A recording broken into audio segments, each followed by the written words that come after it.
সকলকে নমস্কার। সকলেই ভালো আছেন আশা করি। নিগমানন্দ যুব সংগঠনের মূল আদর্শ নিয়ে আজকের একটু মনন। নিগমানন্দ যুব সংগঠনের এই আদর্শে কারা কারা যোগদান করতে পারেন, কিভাবে যোগদান করবেন, আমাদের মূল উদ্দেশ্য এবং আদর্শটি কী, এবং কিভাবে আমরা এই আদর্শটিকে সাফল্যমণ্ডিত করব, তারই একটি সংক্ষিপ্ত বিবরণী আজকে সকলের সামনে বলছি। নিগমানন্দ যুব সংগঠনের মূল আদর্শ হচ্ছে চরিত্র গঠন এবং ব্রহ্মচর্য শিক্ষার মাধ্যমে জগতের দেশের মঙ্গল সাধন করা। চরিত্র গঠন এবং মনুষ্যত্ব উন্মেষক এই দুটি শিক্ষাই প্রকৃতপক্ষে দেশের মঙ্গল সাধক। সেবা একটি বিরাট বিষয়। চিত্তশুদ্ধির জন্য সেবা আবশ্যক, কিন্তু সেবার ভিতরে সর্বপ্রধান সেবা হচ্ছে এই চরিত্র গঠনের শিক্ষা এবং মনুষ্যত্ব অর্জনের শিক্ষা প্রদান। স্বামী নিগমানন্দ পরমহংসদেব, তাকে ঋষিতুল্য মহাপুরুষ বলা হয়, অনেকে তাকে ঋষি নিগমানন্দও বলেন। তার প্রধান আদর্শ ছিল, তিনি চাইতেন যাতে ঋষিদের পবিত্র আদর্শ জগৎকে দেওয়া যায়। এই ঋষিদের পবিত্র আদর্শ কি? এই ঋষিদের পবিত্র আদর্শ হচ্ছে এক কথায় ব্রহ্ম, মনুষ্যত্ব এবং দেবত্ব অর্জন করা। ব্রহ্মত্ব, মনুষ্যত্ব এবং দেবত্ব। মানুষ প্রথম থেকে মানুষ হয় না, মানুষ প্রথম থেকে পশুর জীবনযাপন করে। পশুর জীবনযাপন কীরকম? আহার, নিদ্রা, ভয়, মৈথুন, এই চারটি পশুর স্বভাব। মানুষ জন্ম থেকে এই পশু প্রবৃত্তি প্রাপ্ত হয়ে আসে, পরে নিজের চেষ্টার দ্বারায় আহার, মৈথুন, ভয় আর নিদ্রা, এই চারটিকে জয় করে মানুষ মনুষ্যত্বে প্রতিষ্ঠিত হয়। ঋষিদের প্রথম লক্ষ্য ছিল মনুষ্যত্ব অর্জন করা। মনুষ্যত্ব অর্জন হওয়ার পর তারা মনুষ্যত্বেই থেমে থাকেননি, তারপরে কি করেছেন? দেবত্ব অর্জনের চেষ্টা করেছেন। এই দেবত্ব অর্জন কীরকম না, দেবতারা যেমন নিজেদের স্বভাব এবং চরিত্রের মাধ্যমে সকলের কাছে পরিচিত, তাদের পবিত্র স্বভাবের জন্যই তাদেরকে সকলে দেবতা বলে শ্রদ্ধা এবং সম্মান করে। যদিও আমরা দেবতাকেও দেখিনি, কিন্তু দেবতা বললেই আমাদের ভিতরে একটা পবিত্রতার ভাব আসে। সেই পবিত্রতার ভাব যার ভিতরে আসবে, যার ভিতরে দৈব গুণগুলি অর্জিত হবে, সত্য, নিষ্ঠা, ত্যাগ, সংযম, এই যেসব দৈব গুণগুলি আছে, যার ভিতরে সঞ্জাত হবে, তিনি হলেন দেবতা। এখানে থামলেও চলে না। এরপরে আছে ব্রহ্মত্ব। মনুষ্যত্ব অর্জন হয়েছে, দেবত্ব অর্জন হয়েছে, এবার হচ্ছে ব্রহ্মত্ব অর্জন। এই ব্রহ্মত্ব কি? নিজেকে জানা। আমি কে? আমি কে জানলে প্রকৃতপক্ষে নিজের স্বরূপটা প্রকাশিত হয়। অর্থাৎ ঋষিরা চাইতেন যাতে মানুষের জীবনটা একবারে একটি লক্ষ্যের দিকে এগোবে।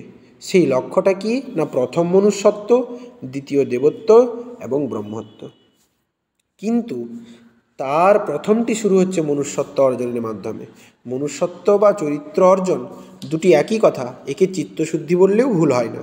দেশের আজ যে অবস্থা, সমাজের আজ যে অবস্থা, দেশের এই অধঃপতিত দশা থেকে দেশকে উদ্ধার করতে হলে, বিশেষত যুবকদেরকে উদ্ধার করতে হলে, এখন ব্রহ্মচর্য এবং চরিত্র গঠন ছাড়া দ্বিতীয় কোনোরূপ কোনো পন্থা নেই। ব্রহ্মচর্য যতদিন দেশে ছিল ততদিন ভারতবর্ষ কেমন ছিল না, বলা হচ্ছে ভারতবর্ষ ছিল দেবশক্তিতে পরিপূর্ণ।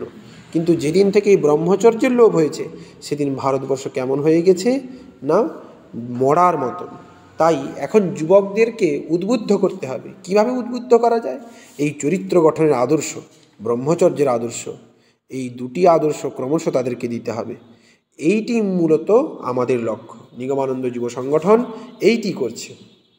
আমাদের প্রধান উদ্দেশ্য এই, স্বামী নিগমানন্দ পরমহংসদেব যা বলতেন, তার যে আদর্শ, ঋষিযুগের আদর্শের দ্বারা জগৎকে অনুপ্রাণিত করা, সেই আদর্শবাহী আমরা কাজ করছি। এখন কথা, এই সংগঠনটি কি কোনো মঠ আশ্রম ইত্যাদির সঙ্গে যুক্ত? এক কথায় বললে বলা যাবে এটি কোনো মঠ আশ্রমের আয়তায় নয়। কারণ ঋষি নিগমানন্দ তিনি ঋষিতুল্য মহাপুরুষ, তার আদর্শ সকলেই গ্রহণ করতে পারেন। তার অনুরাগীরা যেমন গ্রহণ করবেন, এবং তার সঙ্গে সঙ্গে সকল স্তরের, সকল জাতের, সর্বপ্রকার মানুষই তার আদর্শ গ্রহণ করতে পারেন। কারণ আমাদের মূল উদ্দেশ্য হচ্ছে দেশ এবং দেশের মঙ্গল করা। সেই কারণে এই আদর্শ কেবল যে তাঁরই অনুগামী যারা তারাই গ্রহণ করবে এমনটা নয়, সকলেই এর আদর্শ গ্রহণ করতে পারে। অতএব আমরা নির্দ্বিধায় যারা যারা যুবক আছি এবং এই সুমহান আদর্শে যারা ব্রতীয়ান হতে চাই, দেশ এবং দশের মঙ্গল সাধন করতে চাই, তারা আমরা নিগমানন্দ যুব সংগঠনে যোগদান করি। এইটি আমাদের আহ্বান। কিভাবে চরিত্র অর্জন করতে হয়, কিভাবে ব্রহ্মচর্যের শিক্ষা লাভ করতে হয়, আমাদের সাপ্তাহিক পাঠচক্রগুলির ভিতরে সেটি খুব সুন্দর করে বর্ণনা করা হয়। আপনারা নিজেদের এলাকায় পাঠচক্র তৈরি করে ক্রমশ বিভিন্ন যুবককে সংগ্রহ করে তাদের ভিতরে এই মঙ্গলময় আদর্শটিকে প্রেরণ করতে পারেন। এইভাবে আমরা কাজ করতে চাই। আস্তে আস্তে যারা আসতে পারছে না এই আদর্শে, তাদের কাছে পৌঁছে যেতে হবে।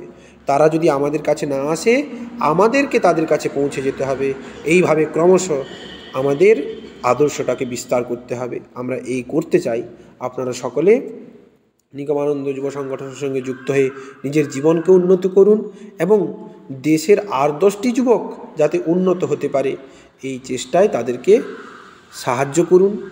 এইটি আমাদের প্রকৃত কাজ। সকলে ভালো থাকবেন, সুস্থ থাকবেন।